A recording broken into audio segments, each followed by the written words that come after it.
$9 billion US. I see you recover the money. It was being sarcastic. How would I recover the money when you didn't act as the Attorney General? You know, somebody has said, look, we have $69 billion of Nigerian money in a bank account in America. And the government did not take action. Nothing. Look, it's in the media. If you look at Punch published the story. Punch published this story. Even when Buhari was in office, they did. I think if I would download it and send it to you, nothing was done. It feels like the government you work for was a failure in that respect.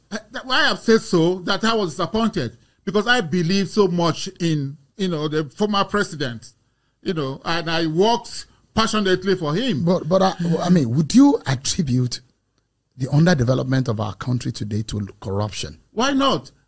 Look, if you can, somebody can take $69 billion out of Nigeria. If we have $69 billion, our universities will change. Our polytechnics, our secondary schools, we'll have water, and this is just a tip. That is just a tip of the iceberg. There are so much more. More.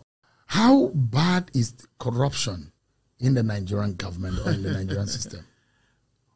Some of the things I recovered were... Nigeria is so corrupt, which I regret. That's just a tip. Indeed, like I said, when you hear some of these stories, you'll be like, this can't be true. Is this being exaggerated? That's somebody appointed by Buhari. He saw things firsthand. Probably one of those who believe truly that Buhari is not corrupt. People don't know that. The most of their corruption is just looking away. Yeah, inaction. They were cooking Nigerians. They were boiling Nigerians. Buhari,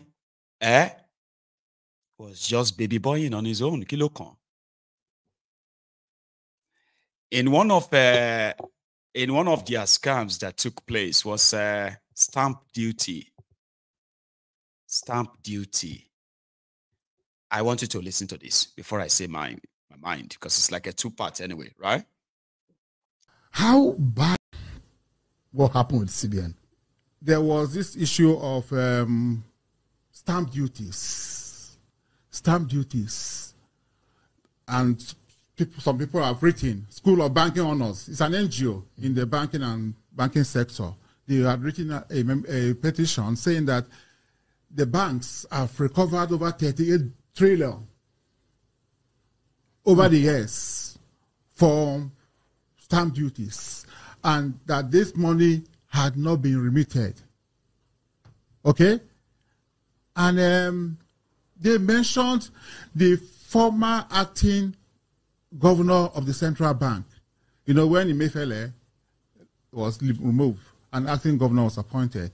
That man was the chairman or the MD, the managing director of, they call it Nigerian something banking system. So that is a firm established by bankers in Nigeria, So they mentioned him. And shortly after that, there was this announcement that he has been appointed deputy governor of the central bank. So I wrote a memo to informing President Buhari that how can you appoint as deputy governor somebody who we are investigating concerning stamp duties. So those were the two memos I gave to the ADC. So he kept it for 1 month. One evening, he called me. He said, Mr. Obla, please, I want to see you. So I went to the villa, and he handed over those two memos to me and said, oh, it's too hot. It's too hot. Go and investigate other cases. Leave this. So I left. Were you disappointed then? I was. Because I thought I had found somebody who could help ally. me. Because I know I was in trouble. There was so much pressure on me. So, and things were not going on well. And I didn't have help from the government that appointed me. They had not given me what I had asked for. So I was emboldened when the president told me, okay, go and do your work. But on January 2000 and 19. I was in Calabar.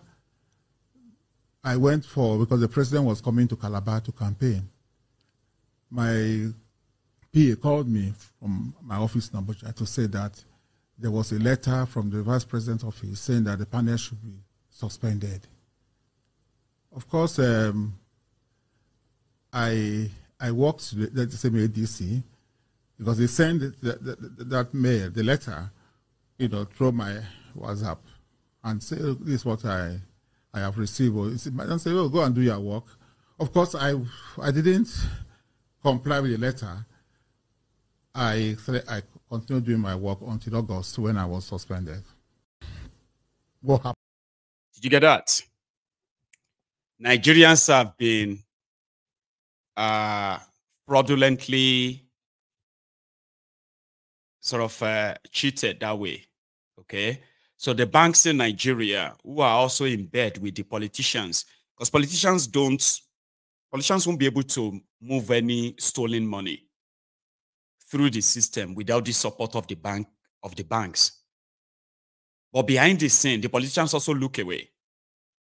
Like in Nigeria, banks in Nigeria hardly give money, loan to an ordinary people in Nigeria without your connection this or connection that. So Nigerian banks are not giving loans. And most of the loans they give to these politicians, they are never repaid. They are always bad loans, right? But somehow, the banks in Nigeria continue to declare profit because there are some of them who are actually making a kill from illegal deductions. But since they are friends of the politicians and, you scratch my back, I scratch your back, they could look away. So a body raised a petition to expose that over the years of banks in Nigeria, they have accumulated over 38 trillion naira that they deducted from all your, called stamp duty. And that money has never been remitted. How is that even possible? What is the central bank doing? Now, the person who was supposed to see to that, that was later found to actually be so neck deep in that corruption, is probably a multi-billionaire working in central bank. He doesn't have to steal money directly, but a corrupt system can easily earn him hundreds of billions of naira without doing anything at all, just by being in a position that could tweak any policy and all of that, or just look away. He could become a multi-billionaire without doing anything. So he looked away. So the person that was fingered got promoted to the deputy governor of central bank. Then you approached supposed supervising minister. And then he looked at you and it's like, this is too hot. You need to drop it. 38 trillion naira. Gone. In the banks of those who are wearing suits. Talking economics, telling you about how economics this, how this or that, on your screen, on your TV. Some of them are even doing charity. Criminals in suit. It is Nigeria. It is a crime scene. They got away with it. They did. And that's coming from somebody who worked with Buhari. They emptied Nigeria. They stole Nigeria. This guy looted like looting was going out of fashion. Then the entire system that is completely rigged, compromised, easy for the highest bidder. And Kolu was able to grab that. And guess who is the Minister of Budget and National Planning in Nigeria today? The former Abacha bagman. The person that helped Sonny Abacha to loot so much that nobody knows the exact amount of money they looted from Nigeria. Since Abacha died, more than $7 billion has been remitted and returned back to Nigeria. Also relooted by the living thieves. They recovered money from a dead thief, but his lieutenant and his foot soldiers who now kind of metamorphosed into patriotic Nigerians and the leaders of Nigeria. So they received the return loot. You collect money from the dead thief, you give it to the living thieves, and the cycle continues. And the people, they can always salivate, like some of you are salivating right now. 69 billion. Imagine the energy you take, column. Try it. Yeah, try it. Say it with like, that exclamation like 69 billion with question mark. Then you imagine what strength, how much strength you put into that. That's how heavy the money is. But it's gone. That's the money they have used to buy themselves private jets, buy themselves a senatorial seat, buy themselves a government houses to loot more. Saraki was that former governor of Kwara State.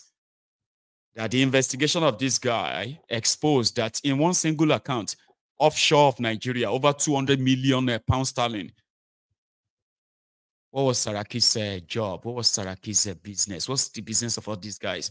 The one that is the current Senate President of Nigeria, Akpabiole, stole over 107 billion naira.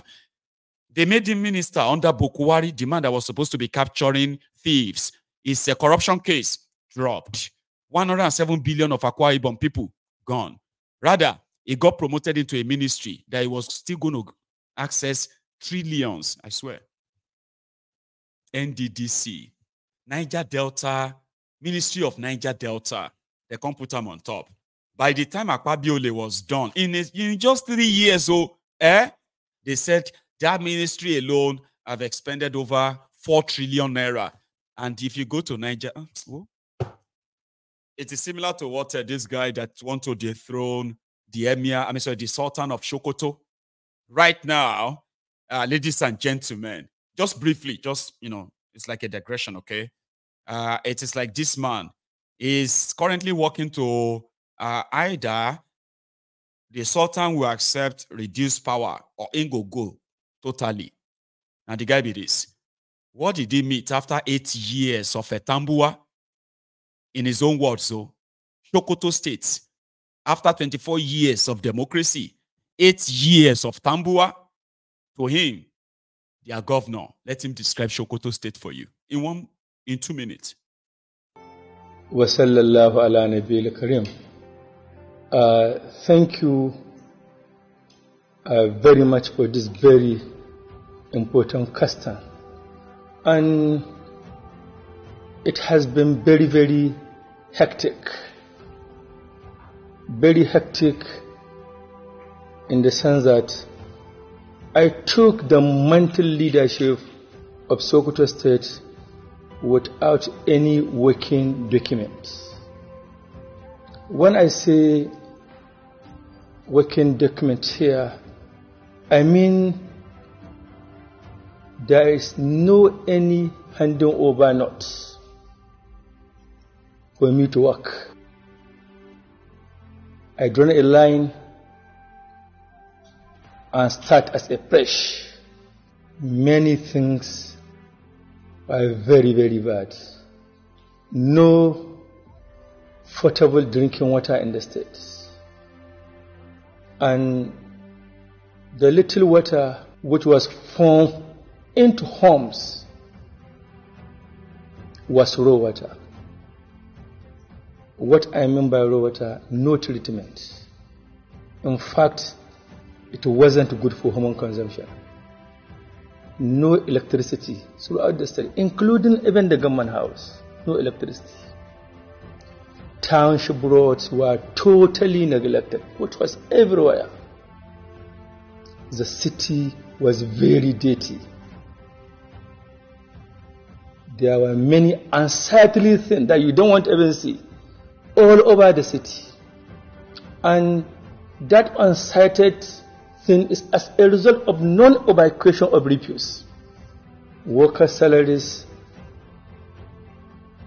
were not paid as at Wandu. Workers were paid between 10th and 15th of the following month. These are just few examples of some of the ugly situation we have in.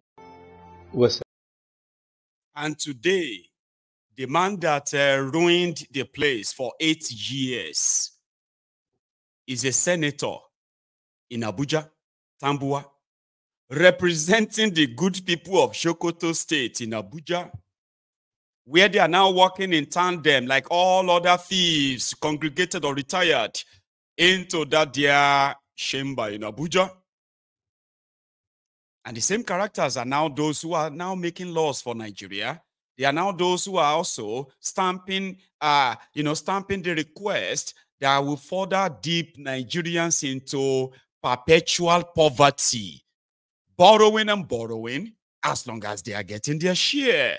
They get upgraded over there. I mean, they were discussing how to buy plane. When some of you are still you are yet to figure it out. How you are going to get to work tomorrow? Eh? While you are there thinking of, how am I going to get to work tomorrow?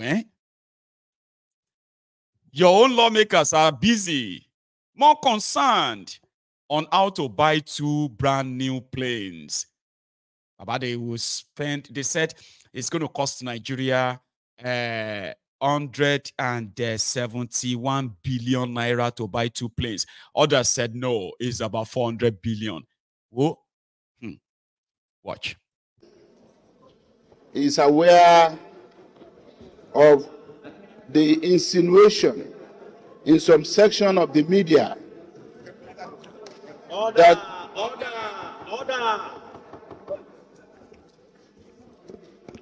Mr. President, in closing, I want to say that the Senate is aware of some insinuation in a section of the media, to the extent that the President of the Senate, leading this Senate, either had at one time indicated that we had a request that the purchase of a new plane be approved for Mr. President, and that the President of the Senate had indicated that regardless of what Nigerians were going through, that would be approved. That was one. And the Senate is also aware that Mr. President tried to clarify this issue, that at no point did he say that. Then another section of the media picked on that again to say the President of the Senate, again leading the 10th Senate, had said whatever Mr. President likes, he should go and do. This Senate will not approve the purchase of a plane. And as we sat here today, a section of the social media had also been circulating that we had gone into an executive session to discuss about the presidential request for a new plane and how we're going to approve it. Mr. President, the essence of my saying this is just to make it clear and to alert Nigerians that there is the presence of a 5th columnist and some other propagandists who are doing everything possible to destabilize this country and also destabilize the parliament. Mr. President, I say for the record, as the leader of this Senate, that there is no request before this Senate as of yet. So there could not have even been a basis for us to debate whether we are going to approve or not. It had never been discussed either on the floor of this Senate or among individual senators or at the executive's closed session. There is no such request. If the request comes, it's not about Mr. President of the Senate alone. It's for 469 elected representatives of the Nigerian people to discuss and take a position. 360 in the House of Reps, 109 in the Senate. But as we speak, Mr. President, there is no such request. And I just want all of us to be clear about this. I thank you, Mr. President. Well, it's not good for us to run the Senate by answering people in the social media. because the social media is garbage in, garbage out. I was in Zanzibar attending to Inter-Parliamentary Union meetings when that information went out that the Senate President has said he will approve a brand new plan for the President, irrespective of whether there is suffering or no suffering.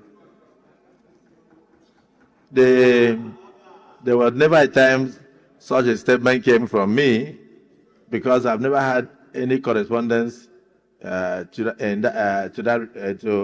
approve a plan or not to approve a plan. And I did not want to answer, but they went further to generate it, and then they went wrong as if I was saying that I did not care about the Nigerian people, I did not do this.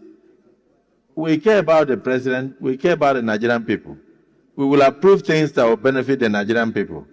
We will approve things that will improve the living standard of the people. At the same time, we will also take cognizance of the duties of Mr. President. If his vehicle is bad, we will repair the vehicle.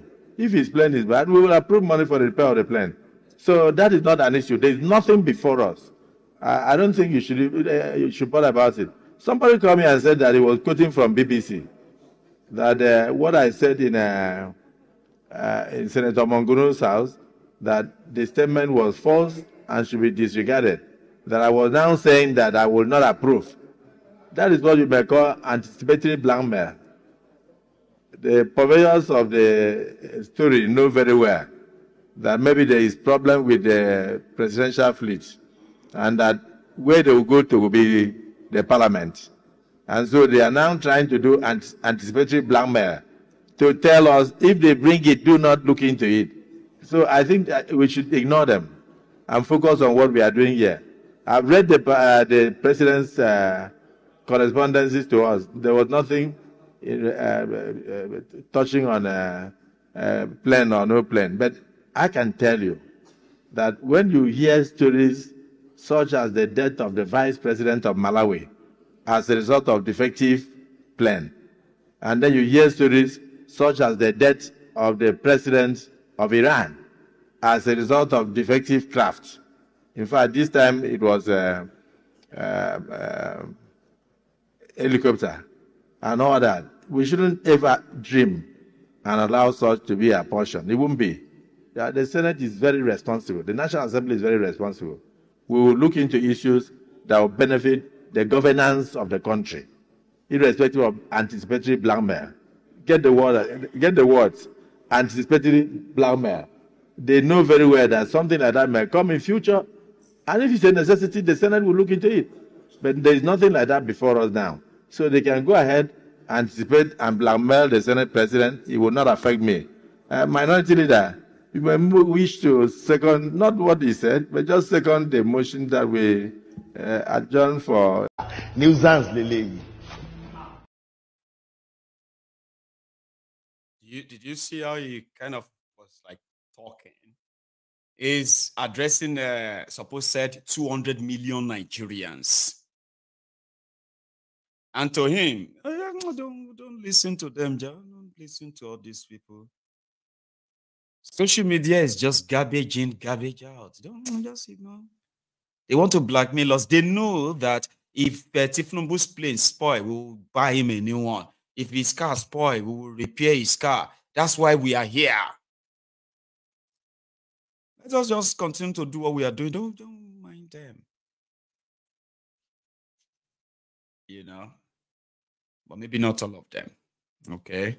So currently, Tifnumbu is operating concurrently 3 different budgets. 2023 budgets, 2023 supplementary budgets, 2024 budgets. And right now, Tifnumbu is asking for another 2024 supplementary budget. It be like saying 2 budgets you will not get. Sorry, 2 or 3 budgets you are going to get. You'll be getting every year now. There is one of them who kind of feel like, well, we need to say it. This is not right. Now, this is honorable. Among them, among all of them. Of the 2023 budget, it's also coming with an application for extension of the supplementary budget for 2023. We understand the implication from the letter we received, it is mainly, in fact, only on capital projects.